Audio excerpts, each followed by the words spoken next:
Hello मेरे प्यारे प्यारे दोस्तों, please subscribe my channel to make me happy. Kalu कौवा अपने जंगल का दूधिया था। वो दूध में ढेर सारा पानी मिलाकर बेचा करता। ये बात उसकी पत्नी को बिल्कुल भी पसंद नहीं थी। कालू कालू जी, दूध में पानी मिलाना मुझे बिल्कुल भी अच्छा नहीं लगता, तो प्लीज दूध में पानी ना मिलाया करें। आप ये पानी वाला दूध बेचना बंद कर दें। ओ गौरी, तू कैसी पत्नी है? तू नहीं चाहती कि मैं अमीर हो जाऊं? ऐसे भला दूध में पानी मिलाकर कौन अमीर होता है? ऐसे तो आपकी बस बेइज्जती होगी, बेइज्जती। अरे ओ गोरी, मेरा दिमाग मत खराब कर। जाओ जाकर भैंस का गोबर उठाओ और मुझे मेरा काम शांति से करने दो। ऐसे गोरी को डांटते हुए कालू कौवा दूध में 5 लीटर पानी मिला देता है और पक्षियों को देने के लिए चला जाता है। वो आखिर में चिड़िया के घर जाता है। कालू भैया, आज 1 किलो दूध मुझे ज़्यादा दे देना। आज मुझे अपने बच्चों के लिए खीर बनानी है। चिड़िया, अभी तो ज़्यादा दूध नहीं मिलेगा, लेकिन कल से मैं ज़्यादा दूध ले आया करूँगा। फिर जितनी चाहे मर्जी खीर बनाती रहना। फिर वो कालू कौवा चिड़िया को दूध देकर चला जाता है। अरे आ गए हो पानी वाला दूध बेचकर? ये ना हो अमीर होने के चक्कर में तुम गरीब ही हो जाओ। कालू कौवा बहुत थक जाता है। वो गोरी की बातों पर ध्यान ना देते हुए अपने घोंसले में लेट जाता है। अरे गोरी, मुझे सोने दो, कल फिर से मुझे दूध बेचने जाना है। और अगले दिन कालू कौवा फिर से 5 लीटर दूध में 10 लीटर पानी मिला देता है। शर्म करो कुछ शर्म। कालू जी, खालिस दूध की जगह आप तो खालिस पानी बेचते हो। ये पैसे तो हमें हजम भी नहीं होंगे। अरे गोरी मेरी जान, तुम इतना क्यों सोचती हो? ये लो पैसे, तुम तो बस नोट गिनती जाओ, नोट। नहीं कालू जी, ये उन पक्षियों की खून पसीने की कमाई है जो तुम पानी बेचकर ला रहे हो। मैं इन पैसों को हाथ भी नहीं लगाऊंगी। पैसे नहीं लेने तो ना सही। ऐसे कहकर कालू कौवा अपने पैसे एक संदूक में रख देता है और पानी वाला दूध लेकर चला जाता है। वो सबसे पहले कबूतर के घर पर जाता है। ये क्या कालू, दूध आजकल कुछ ज्यादा ही पतला है। क्या क्या मतलब है तुम्हारा? मैंने दूध में पानी मिलाया है। अगर तुम्हें ऐसा लगता है तो कल से दूध लेना बंद कर दो। ग्राहकों की कमी नहीं है मेरे पास। बेचारा कबूतर कालू की बातें सुनकर खामोश रह जाता है, क्योंकि वह जानता था कि जंगल में कोई दूसरा दूधिया नहीं है। अगर कालू ने भी दूध देना बंद कर दिया तो उसके बच्चे क्या पिएंगे? अरे कालू, आप तो नाराज ही हो गए। मेरे कहने का मतलब ये नहीं था। फिर क्या क्या मतलब था तुम्हारा? वो कुछ नहीं, तुम दूध दे दो, मैं चलता हूँ। वो कालू कौवा कबूतर को 2 लीटर दूध दे देता है और बाकी पक्षियों को भी दूध देने चला जाता है। वो कालू कौवा सब पक्षियों को पानी वाला दूध देता है। सभी पक्षी चुपचाप पानी वाला दूध रख लेते हैं, क्योंकि वो जानते थे जंगल में कालू के सिवा और कोई पक्षी दूध देने वाला नहीं है और कालू ही उस जंगल का लौता दूधिया था।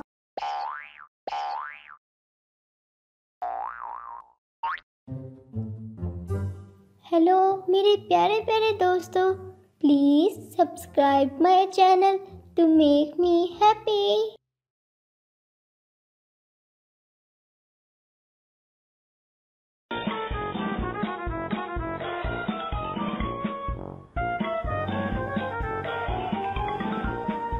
टूनी और जोनी की अभी नई नई शादी हुई थी। ये दोनों बहुत खुश थे। जोनी टूनी का बहुत ख्याल रखता था।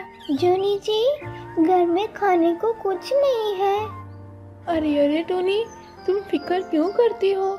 मैं अभी बाहर जाता हूँ और दाना ढूंढ के लाता हूँ तुम्हारे लिए। जी ठीक है, पर क्या टूनी, बताओ। अब जल्दी आ जाइएगा, मुझे अकेले डर लगता है जोनी जी। अरे मेरी प्यारी टूनी, डरने की क्या बात है, लेकिन फिर भी मैं जल्दी आने की पूरी कोशिश करूँगा। पता नहीं है कि दाना करीब से मिलेगा या दूर से, बाहर जाके पता चलेगा ना। जी ठीक है जोनी जी, आप जाइए। फिर जोनी दाना लेने के लिए बाहर जाता है।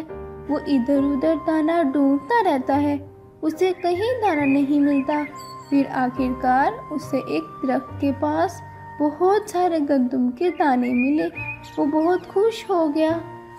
अरे वाह, यहाँ पर तो गंदम के बहुत ज़्यादा दाने हैं, लेकिन इतने सारे दाने मैं कैसे लेकर जाऊँगा? अगर मैं एक एक दाना लेकर जाऊँगा तो फिर तो मैं बहुत थक जाऊँगा।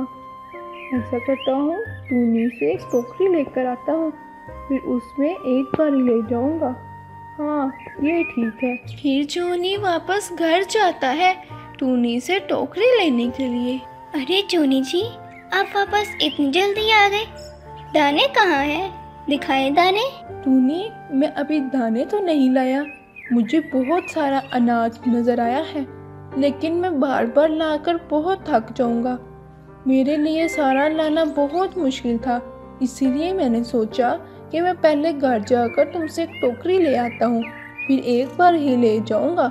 ऐसे मैं थकूंगा भी नहीं और बहुत सारा अनाज एक दफ़ा इकट्ठा हो जाएगा। हाँ जोनी जी, मेरे पास एक मजबूत टोकरी है, मैं वो लाती हूँ, वो टूटेगी भी नहीं और ज़्यादा सारा अनाज भी संभाल लेगी। ठीक है टूनी, जाओ जल्दी से टोकरी ले आओ, वहाँ पे अनाज भरा हुआ है, ये ना हो कोई और ले जाए। ये टूनी टोकरी लेने के लिए किचन में जाती है।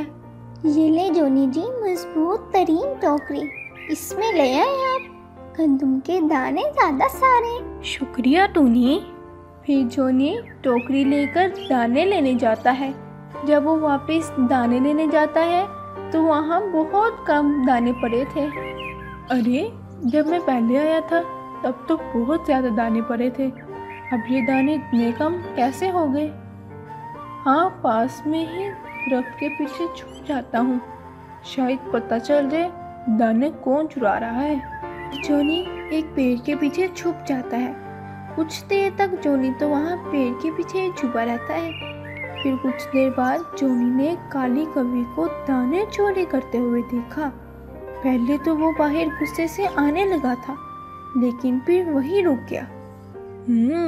मुझे अभी बाहर नहीं जाना चाहिए, अब यहाँ छुप के ही देखना चाहिए कि असल मुजरिम कौन है। ये ना हो ये कभी पहली दफ़ा आई हो और मैं इसको डांट दूँ और असल मुजरिम कोई और हो। फिर जोनी वहाँ पर ही छुपा रहा। इसने देखा कि काली कौवी तो बार बार दाने लेने आ रही है। फिर वो गुस्से से बाहर आया। अरे ओ काली कौवी, ये मेरे दाने हैं, मैंने इन्हें सबसे पहले देखा था, फिर मैं टोकरी लेने गया था टूनी से, तुम मेरे दाने चोरी करने लग गई। अरे दोस्त, ये तुम्हारे दाने थे, मुझे तो नहीं पता था, मैं समझा था कि ये वैसे ही पड़े हैं, मुझे माफ़ कर दो। काली कौवी बेचारी जोनी को गुस्से में देखकर बहुत परेशान हो गई थी। पहले तो जोनी बहुत गुस्सा करने वाला था, फिर उसे याद आया मेरी माँ ने मुझे बचपन में समझाया था कि अगर जोनी बेटा कोई जानबूझकर गलती ना करे तो उस पर गुस्सा ना करना। फिर जोनी ने काली कौवी को कुछ नहीं कहा। काली कौवी जोनी के ऐसा रवैया देखकर बहुत खुश हुई थी। अरे दोस्त, तुमने तो मुझ पर ज़रा भी गुस्सा नहीं किया, मुझे तुम्हारा ये रवैया बहुत अच्छा लगा है कि आज से हम दोनों दोस्त बन सकते हैं। क्यों नहीं काली कौवी, आज से हम दोनों दोस्त हैं। दोस्त, अब मैं घर चलती हूँ, मुझे घर पर बहुत से काम हैं। ठीक है दोस्त, फिर मिलेंगे हम। फिर जोनी बाकी दाने टोकरी में डालकर अपने घर की तरफ चला जाता है। अरे जोनी जी, आपने इतनी देर कर दी, मैंने आपको कहा भी था जल्दी आइएगा, आपने मेरा ज़रा ख्याल नहीं किया। अरे टूनी, रास्ते में एक वाक़या हो गया था, बस इसीलिए लेट हो गया। क्या आप ठीक तो है ना जोनी जी? हाँ टुनटुनी, तुम परेशान क्यों हो रही हो? ये देखो मैं बिल्कुल ठीक हूँ, तुम ये दाने तो अंदर रख कर आओ। अच्छा जोनी जी, मैं किचन में रख कर आती हूँ, लेकिन आप मुझे पहले ये बताएं कि आप लेट क्यों हुए? ऐसा क्या रास्ते में हुआ था कि आप लेट हो गए? अरे मेरी प्यारी टुनटुनी, पहले इस टोकरी वाले दाने अंदर रख कर आओ किचन में, फिर मैं तुम्हें पूरी बात बताता हूँ। फिर टूनी जल्दी से सारे दाने किचन में रख कर आती है और फिर जोनी के पास आकर बैठ जाती है। जोनी टूनी को सारी बात बताता है और साथ ही काली कवि से अपनी नई दोस्ती के बारे में भी बताता है। जोनी जी, फिर तो आपको अपनी नई दोस्त को दावत पर बुलाना चाहिए। अरे वाह टूनी, ये तो बहुत अच्छा ख्याल है, मैं कल ही उसे पैगाम देकर आऊँगा। फिर अगले ही दिन जोनी काली कवि के पास दावत खाने के लिए जाता है। अरे दोस्त, क्या हाल है? टूनी ने तुम्हें दावत पर बुलाया है और तुम्हें ज़रूर आना होगा। ना नहीं सुननी मैंने। हाँ दोस्त, मैं ज़रूर आऊँगी और टूनी ने पहली बार बुलाया है, फिर तो मुझे आना ही पड़ेगा। कौन है बाहिर?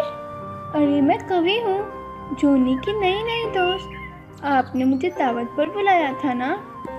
जी, मैं जोनी की नई दोस्त हूँ। आपने मुझे दावत पर बुलाया, मुझे बहुत खुशी हुई। टूनी काली कवि की बहुत खिदमत करती है। प्यारी टूनी, मैं आपसे एक बात करना चाहती हूँ। जी ज़रूर बताइए। प्यारी दोस्त टूनी, तुम बहुत किस्मत वाली हो। जोनी बहुत अच्छा है, उसने तुम्हें सारा वाक़या उस दिन वाला बताया होगा कि हम कैसे दोस्त बने। जी कवि बहन, इन्होंने मुझे बताया था। जोनी बहुत अच्छा है, वो हमेशा दूसरों के साथ बुरा नहीं करता। यकीनन उसकी माँ ने उसकी बहुत अच्छी तरबियत की होगी। टूनी काली कवि की बातें सुनकर बहुत खुश हो जाती है। अच्छा टूनी बहन, अब मैं चलती हूँ, मेरा घर पीछे से अकेला है। आपसे मिलकर मुझे बहुत खुशी हुई है। जी, मुझे भी आपसे मिलकर बहुत अच्छा लगा है। आप यहाँ आते जाइए रहिएगा, आपका ही घर है। जी ज़रूर। फिर काली कवि अपने घर की तरफ चली जाती है और टूनी जोनी को आवाज़ लगाती है। जोनी जी, ज़रा बात सुनिएगा। हाँ टूनी, मैं आ रहा हूँ। अरे टूनी, क्या बात है? तुम बहुत खुश लग रही हो। कभी चली गई है? जी जोनी जी, अभी गई है।